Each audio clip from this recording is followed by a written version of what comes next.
الرجال قوامون علی النساء، 3 لفظ ہیں۔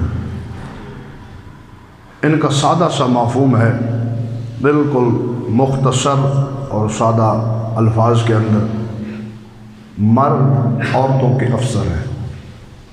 الرجال قوامون علی النساء، مرد عورتوں پر کیا ہیں؟ افسر ہیں۔ مرد عورتوں پر حاکم ہیں، مرد عورتوں کے مالک ہیں، مرد عورتوں پر افسر ہیں، مرد عورتوں کے کفیل ہیں، مرد عورتوں کے سربراہ ہیں، جتنے مرضی معنی کر لیں۔ حضرات گرامی، اسلام میں اور قبل از اسلام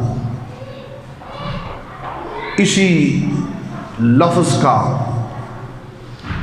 موازنہ کیا جائے کہ الرجال قوامون علی النساء، کیا اس پر قبل از اسلام مرد کو عورت پر فوقیت حاصل تھی؟ قبل از اسلام مرد کو عورت پر حاکمیت حاصل تھی؟ قبل از اسلام مرد کو عورت پر کفالت حاصل تھی؟ قبل از اسلام مرد کو عورت پر حاکمیت حاصل تھی؟ ان سب کا جواب ایک ہی ہے کہ کچھ بھی حاصل نہ تھا۔ یہ صرف اور صرف اسلام آیا، سرکار آئے، دین محمدی آیا، جناب محمد رسول اللہ صلی اللہ علیہ وسلم کی ذات پاک تشریف لائی، پھر مرد کو عورت پر حاکمیت بھی نصیب ہوئی، مرد کو عورت پر کفالت بھی نصیب ہوئی، مرد کو عورت پر حکمرانی بھی نصیب ہوئی۔ پھر اللہ تعالیٰ نے مرد کو افضل قرار دیا، عورت مفضول بن گئی، مرد اعلیٰ ہوا، عورت اس کے تابع کر دی گئی۔ پھر اسی عورت کو ایک مقام ملا جو قبل از اسلام نہ تھا، اسی عورت کو ماں کا درجہ دیا گیا، اسی عورت کو بہن کا درجہ دیا گیا، اسی عورت کو بیوی کا درجہ دیا گیا، اسی عورت کو بیٹی کا درجہ دیا گیا۔ جب ماں کے زمرے میں عورت آتی ہے، پھر اللہ تبارک و تعالی جنت اٹھا کر اس عورت کے قدموں تلے رکھ دیتا ہے۔ ذرا کہہ دیجئے سبحان اللہ۔ جب بیٹی کے زمرے میں آتی ہے، جو پرورش والدین اچھے طریقے سے کرتے ہیں ان کو جنت کا مجدہ سنا دیا جاتا ہے۔ پھر جب یہ عورت بیوی کے زمرے میں آتی ہے، پھر اس کا کفیل جو اچھی کفالت کرتا ہے، پھر وہ حاکم بن جاتا ہے، جو اچھی کفالت کرتے ہوئے قیامت کے دن اس کو جنت کا مقام مل جاتا ہے۔ پھر جب یہ عورت کسی زمرے میں بھی آتی ہے، اپنا اپنا مقام مرد بھی حاصل کر لیتا ہے، اپنا اپنا مقام یہ عورت بھی حاصل کر لیتی ہے۔ یہ صرف اور صرف سرکار دو عالم صلی اللہ علیہ وسلم کا معجزہ اور آپ کا دین اور آپ کی نبوت کا خاصہ ہے، جس کی وجہ سے عورت کو مقام ملا۔ آج عورت کے مقام کو، عورت کی عزت اور ناموس کو، جو مقام اور عزت اور ناموس اسلام نے عورت کو عطا فرمائی ہے، کسی مذہب میں نہیں ہے۔ آپ کسی بھی ریلیجیس کو چیک کر دیکھ لیں، کسی مذہب کو آپ اٹھا کر دیکھ لیں، ہندو مت ہو، سکھ ہو، بدھ مت ہو، جو بھی ہو، غیر مسلم کوئی بھی آپ مذہب اس کی تاریخ اٹھا کر دیکھ لیں، کوئی مقام اس عورت کو نہیں ملا۔ کسی نے عورت کو عزت اور ناموس پر جو ہے وہ نہیں دی، جو عزت اور مقام اور مرتبہ اللہ نے اور اس کے محبوب نے عورت کو عطا فرمایا ہے۔ اور اسی عورت کے متعلق قبل از اسلام آپ تاریخ کو پڑھ کر دیکھیں، کہ زندہ درگور کر دی جاتی۔ تفسیر روح البیان کی پہلی جلد کے اندر پہلے پارے کی تفسیر میں لکھا ہے کہ جناب حضرت دیا کلبی رضی اللہ تعالی عنہ جب اسلام لاتے ہیں، ان کے اسلام لازے کا رزق یہی تھا کہ اللہ تعالیٰ مجھے پچھلے گناہوں کی معافی عطا فرمائے، اور پھر اللہ تبارک و تعالیٰ کے دین میں وہ شامل ہوئے، اللہ نے ان کو پچھلے گناہوں کی سب کی معافی عطا فرما دی ہے۔ جب حاضر ہوتے ہیں مسجد میں، حضرت دیہہ کلبی رضی اللہ تعالی عنہ یہ 70 قبیلوں کے سردار تھے، بہت بڑے مالدار بھی تھے، بادشاہ تھے۔ تو عرض کرتے ہیں یا رسول اللہ اگر میں کلمہ پڑھ لوں تو میرے لیے گناہوں کی مغفرت کی خوشخبری مجھے ملے گی؟ میرے آقا نے فرمایا ہاں مل جائے گی۔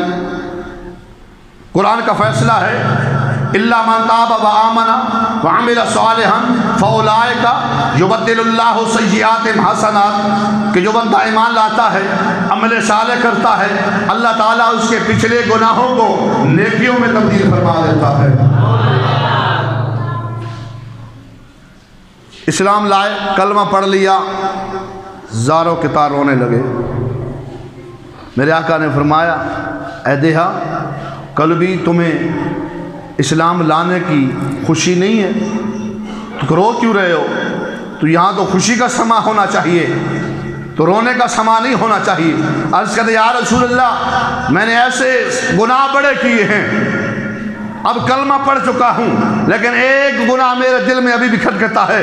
میرے آقا نے فرمایا کلمہ جو پڑھ لیتا ہے وہ پچھلے گناہوں کی معافی ہو جاتی ہے، کلمہ پڑھنے کی وجہ سے اللہ پچھلے گناہوں کو معاف کر دیتا ہے، کلمہ پڑھنے کی وجہ سے اس کی رحمت وسیع اتنی ہے کہ پچھلے گناہوں کو دھو ڈالتی ہے۔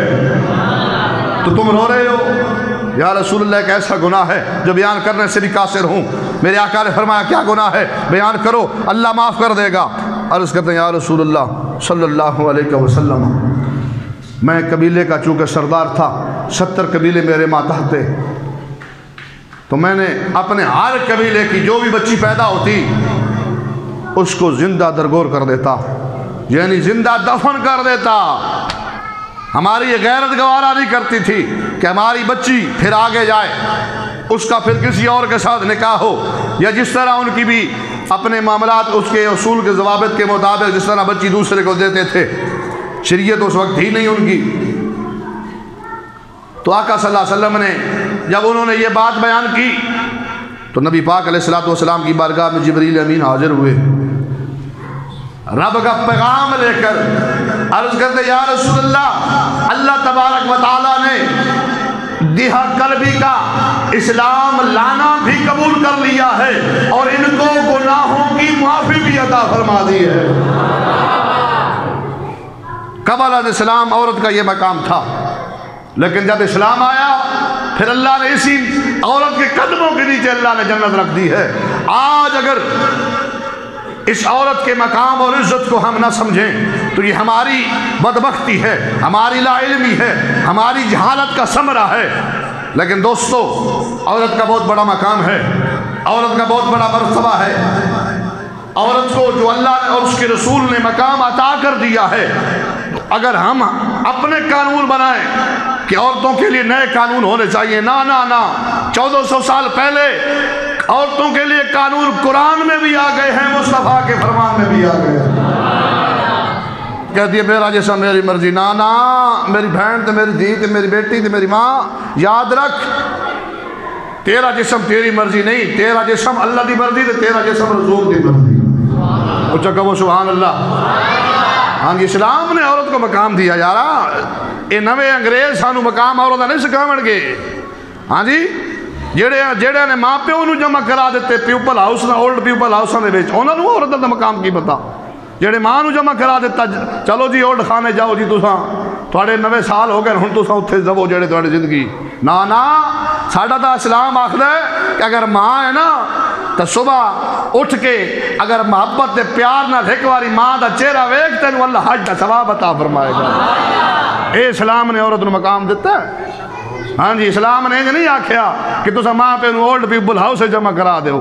اسلام نے آکھیا تسا ماں پہ صبح جو اٹھ کے چہرہ دیکھو اللہ تعالیٰ حج مقبول نہ ثواب عطا فرماوے گا. اسلام ہے عورت کا بڑا مقام، یہ مقام ہے عورت کا، یہ مقام ہے عورت کا، یہ تعلیم ہے عورت کو. آج ہم نے الٹی تعلیم، ہاں جی الٹی تعلیم پڑھا کے اس عورت کو سمجھ نہیں آتی کہ میں تو بڑا سر تے کرنا کہ گلے چ پاونا کہ تھلے بننا ہے. بلکہ آج کل کا لباس یہ نکے نکے آ گئے، مرد بٹن پورے، عورت جسم خالی. اسلام نے جو عورت کو مقام اور عزت اور مرتبہ دیا ہے وہ کسی انگریز کے باپ نے بھی نہیں عطا فرمایا. انج ہے کہ نہیں ہے؟ اسی طرح ہے نا، میری گل نال اتفاق کر دیو، پھر اچھا کہ وہ سبحان اللہ.